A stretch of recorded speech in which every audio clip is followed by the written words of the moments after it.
फखर जमान की अगर बात करें तो एक प्लेयर जिसका 50 के करीब अपना एवरेज भी है, उसका बेस्ट अपना स्कोर है 210 है, उसी को आपने ड्रॉप किया स्क्वाड के अंदर से। आप स्ट्रेट फॉरवर्ड बताते हैं कि ट्वीट की वजह से हमने ड्रॉप किया है। पाकिस्तान से कप्तानी करना कोई आसान चीज नहीं है। मसला ये होता है कि कोच कप्तान कहता है कि मैं अपनी टीम बनाऊं, क्योंकि उसने टीम को उसने लड़ाना है। खेल के मैदान से खबर शेयर करेंगे। पाकिस्तान क्रिकेट बोर्ड के बड़े फैसले सामने आ गए हैं। कौमी टीम आइंदा ऑस्ट्रेलिया और जिम्बाब्वे के दौरे करने जा रही है।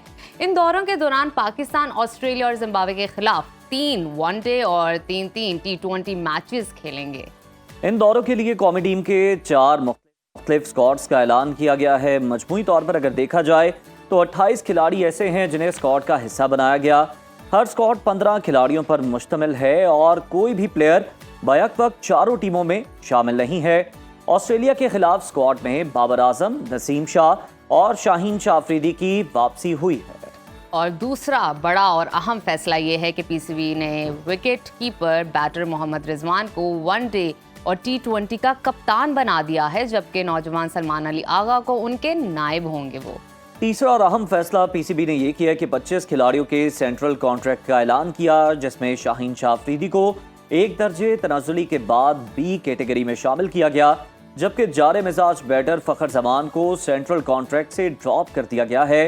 इसी तमाम तर सूरत हाल पर बात करते हैं। हमारे साथ मौजूद हैं स्पोर्ट्सकार सैयद मोहम्मद उवैस साहब। बहुत शुक्रिया उवैस साहब आपके वक्त का। वेलकम टू सुनो पाकिस्तान। ये बताइएगा कि पीसीबी ने ये जो 3 अहम और बड़े फैसले किए हैं, मजमूई तौर पर क्या लगता है पाकिस्तानी क्रिकेट की बेहतरी के लिए ये कितने मददगार साबित होंगे?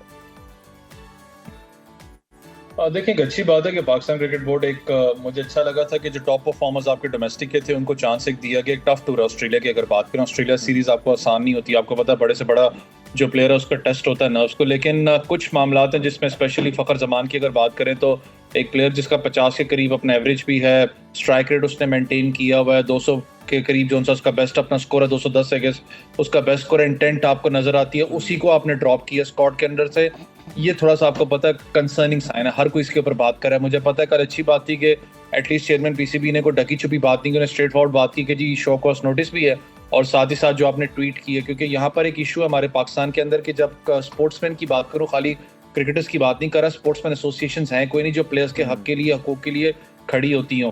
अब प्लेयर्स भी कुछ कहीं ना कहीं मैं कहता हूँ कि शायद थोड़ा सा मीडिया प्रेशर होता है या फैंस के अपना डिमांड होती है, थोड़ा सा ट्वीट वगैरह या कुछ ऐसे मामला कर देते हैं। लेकिन क्रिकेट बोर्ड को एक चीज समझनी चाहिए थी कि आप स्ट्रेट फॉरवर्ड बताते कि ट्वीट की वजह से हमने ड्रॉप किया है।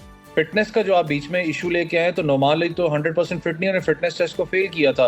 आपको याद हो बहुत से ऐसे प्लेयर्स हैं जिस वक्त पाकिस्तान टीम के अंदर मौजूद हैं जिनको आपने सेंट्रल कॉन्ट्रैक्ट दिया, वो फिटनेस टेस्ट में फेल हुए हैं। चाहे उसके अंदर आप अगर बात करें शाहीन शाह की बात करें, वो फिटनेस का आपको पता उनको इशू बना हुआ है।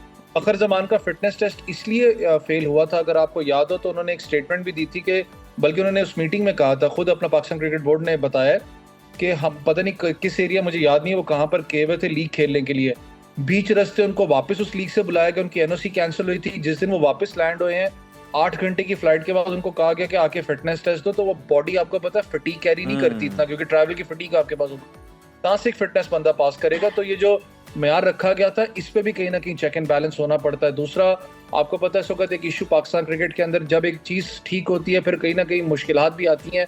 गैरी कस्टन का सबसे बड़ा एक इशू यहाँ पर आपको पता है कि खबरें चल रही हैं कि शायद वो इस्तीफा दे दें, जो एक सेटअप इस वक्त चल रहा है उससे वो नाखुश हैं। ऑब्वियसली होंगे। देखें, कप्तान आपने चेंज किया, रिजवान को आप लेके आए, जितना रिजवान को आज तक देखा है या काम किया उनके साथ। अच्छा सैयद मोहम्मद उवैस साहब, ये बताएं कि ये जो बातें हो रही हैं कि वो कुछ मर्जी के लोगों को शामिल करना चाहते हैं, ये बातें दुरुस्त हैं? देखिए, 2 चीजें हैं। एक तो उन्होंने कहा था कि मुझे हाई परफॉर्मेंस कोच की उन्होंने बात की थी, उनका नाम मुझे याद नहीं आ रहा, उनको अपना शामिल करना चाहते थे, इन्होंने उसको शामिल नहीं किया। लेकिन सबसे बड़ा एक इशू ये है कि जो ऐसा कोच ऐसा कप्तान, मसला ये होता है कि कोच कप्तान कहता है कि मैं अपनी टीम बनाऊं, क्योंकि उसने टीम को उसने लड़ाना है। आकिब जावेद ने जाके टीम को नहीं लड़ाना, ना मुस्तफी साहब ने लड़ाना है ग्राउंड के अंदर, उसने जाके उस टीम को लड़ाना है, उसने उससे कहीं ना कहीं अपना रिजल्ट्स को निकालना है, उसने पोस्ट चेंजेस करनी है टीम के अंदर। अगर आके कोच से ही आप वो चीज ले लो, कप्तान से ही वो चीज ले लो, तो मुझे बताया ना फिर कोच और कप्तान का फायदा क्या है। आज जब इंग्लैंड की सीरीज आपकी हुई है, आखिरी टेस्ट मैच बेशक हम लोग जीते हैं, मुझे पता है, मैं कोई ये उनको डिसहार्ट नहीं कर रहे हैं, क्रिटिसाइज नहीं कर रहा। आकिब भाई ने बहुत अच्छा काम किया, उन पे बहुत से लोग बात करें कि आकिब जावेद, लेकिन मुझे एक बात बताएं कि अगर आखिरी टेस्ट मैच के अंदर अगर वो 2-250 कर जाते और चौथी इनिंग्स में आपकी बैटिंग होती है, आपकी बैटिंग का मुझे पता है कि आपकी बैटिंग चौथी इनिंग्स में हमेशा अंडर प्रेशर रहती है, फ्लॉप होती है। अगर वो आप टेस्ट मैच हारते तो आप सबसे पहले किसको पकड़ते? मैं होता, आप होता, कोई भी होता, वो कहता जी कोच क्या कर रहा था, कप्तान वहां पर क्या कर रहा था, आप आकिब की तरफ ना जाते। ये चीजें आपको देखनी पड़ेंगी कि आपको एम्पावर करना पड़ता है किसी भी प्लेयर को। फिर दूसरा सबसे बड़ा एक इशू हमारे ये होता है कि आपने क्या कप्तानों को क्लियर किया है कि आप लोग चैंपियंस ट्रॉफी तक कप्तान हो, आपको बैकअप करना है। प्लेयर्स को क्या बताया गया, यही कप्तान है, इसकी डिसीजन पे हमने चलना है। डिसीजन, फिर मैं वही कह रहा हूँ कि वही बात आ जाती है, कप्तान डिसीजन लेता है, उसके बारे में यही पॉलिसी है, वैसे चले तो चांद तक नहीं तो शाम तक। अच्छा अच्छा, वैसे इस हवाले से हमें बताइएगा, मोहम्मद रिजवान को वनडे और T20 का कप्तान जबकि सलमान अली आगा को नायब कप्तान मुकर्रर किया गया है। क्या समझते हैं मोहम्मद रिजवान बतौर कप्तान पीसीबी और अवाम की उम्मीदों पर पूरा उतर पाएंगे? क्या लगता है आपको? देखें, टाइम लगता है किसी भी कप्तान को जब आप एक पाकिस्तान टीम देती है। मैंने कहा ना कि सबसे बड़ा एक इशू ये है कि आपने कप्तानी उस वक्त उनको दी है जिस वक्त आप ऑस्ट्रेलिया सीरीज खेलने जा रहे हो। ऑस्ट्रेलिया के अंदर आपको पता है बड़े से बड़ा प्लेयर जो सा वो टेस्ट होता है, खासकर कप्तान आपका जो सा टेस्ट होता है। पाकिस्तान की कप्तानी करना कोई आसान चीज नहीं है क्योंकि उसने मीडिया प्रेशर, फैन प्रेशर, हर चीज को देखना है। साइकोलॉजिकली बड़ा आपको एक स्ट्रॉन्ग कैंडिडेट होना पड़ता है। लीग की कप्तानी डिफरेंट चीज है, कप्तान पाकिस्तान करना वो एक डिफरेंट चीज है। उनके अंदर जर्म्स हैं, आपको नजर आता है ग्राउंड के अंदर बहुत ज्यादा बात भी करते हैं। शान मसूद से भी टेस्ट क्रिकेट के अंदर वो बात कर रहे थे जब वो टेस्ट मैच हम खेल रहे थे, तो अच्छी चीज है कि एंगेज रखते हैं। आगा सलमान की बात करें तो आगा सलमान ने हालिया अरसे के अंदर बहुत जबरदस्त परफॉर्मेंसेस दिखाई हैं, चाहे वो बैट से करें, चाहे वो बॉल से बात आप करें। क्योंकि कुछ खबरें ये आ रही थी कि गैरी कर्स्टन खुद भी चाहते हैं कि कप्तान उनको बनाया जाए। किसी जो प्लेयर होगा, आगा सलमान का तब नाम आ रहा था कि with a bat with a ball वो आपको परफॉर्म करके दे सके, और डार्क हॉर्स का एक रोल प्ले आपको पता है आगा सलमान ने हमेशा किया है। वो डिफेंस की बात करें, चाहे एग्रेसिव स्ट्रोक की आपको बात करें। लेकिन फिर मैं वही कहूंगा, इनके पास कोई जादू की छड़ी नहीं है कि एक मिनट में आके पाकिस्तान का सेटअप सारा चेंज करेंगे। आपको टाइम देना पड़ेगा। कितना बैकअप दिया जाता है, मैं फिर वही अल्फाज यूज कर रहा हूँ कि कितना इनको ज्यादा इख्तियारात दिए जाते हैं कोच को और कप्तान को। अच्छा, वैसे जिस तरह से पहले हम बात कर रहे थे कप्तान की, खास तौर पर शान मसूद की, कि वो फिर जो ग्राउंड में है ना बंदा, उसको आप फैसला लेने दें, उसको टीम बनाने दें क्योंकि उसने चलाना है। शान मसूद के साथ जो रमीज राजा की गैर संजीदा गुफ्तगू हुई, उस पर भरपूर बहस जारी अभी भी। पीसीबी ने भी ब्रॉडकास्टर्स को खत लिखकर रमीज राजा के रवैये पर तहफ़्फ़ुज़ात का इजहार किया है। आपके नज़दीक ये गुफ्तगू क्या मुनासिब है?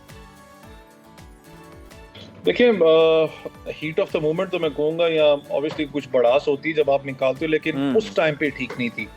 आप क्योंकि देखें ना, आप ब्रॉडकास्टिंग में साथ में कमेंट्री के ऊपर है, पूरी दुनिया आपको सुन रही है, और आप ये बात करें, आई गेस वो नहीं था। बेशक आप बैक ऑफ द अपना जाके कैमरा से दूर हैं, जो होता है ना कि आप जिस वक्त आपके पास सिस्टम नहीं लगा होता, आप बात कर लें, डिस्कशन कर लें, वो एक अलग सिस्टम है। आप अपना ओपिनियन लेकिन लाइव ऑन द कैमरा ये अलग चीज है, ये आप गलत काम कर रहे हैं वहां पर, क्योंकि आप एक रिप्रेजेंटेशन दे रहे हो ऐसा कमेंटेटर, और आगे आपको पता है, शायद आई डोंट थिंक सो कि वो शायद अब आपको नजर भी है किसी पाकिस्तान सीरीज के अंदर वो कमेंट करते हुए, क्योंकि पीसीबी ने प्रॉपर तरीके से खत लिख दिया है। शान मसूद की अगर बात करूं, शान मसूद के चाहे वो प्रेस कॉन्फ्रेंसेस की सवाल करूं, आपको पता है बहुत से तरफ उनसे सवाल भी हुए हैं, उन्होंने वो बात भी की कि यार हम जीते हुए हैं, फिर भी ये चीजें आ रही हैं। वो आती इसलिए क्योंकि आप एक कैप्टन हो, बिल्कुल ठीक है, बिल्कुल ठीक है। बहुत शुक्रिया आपका सैयद मोहम्मद अवैस साहब, हमारे साथ तमजीह दे रहे थे।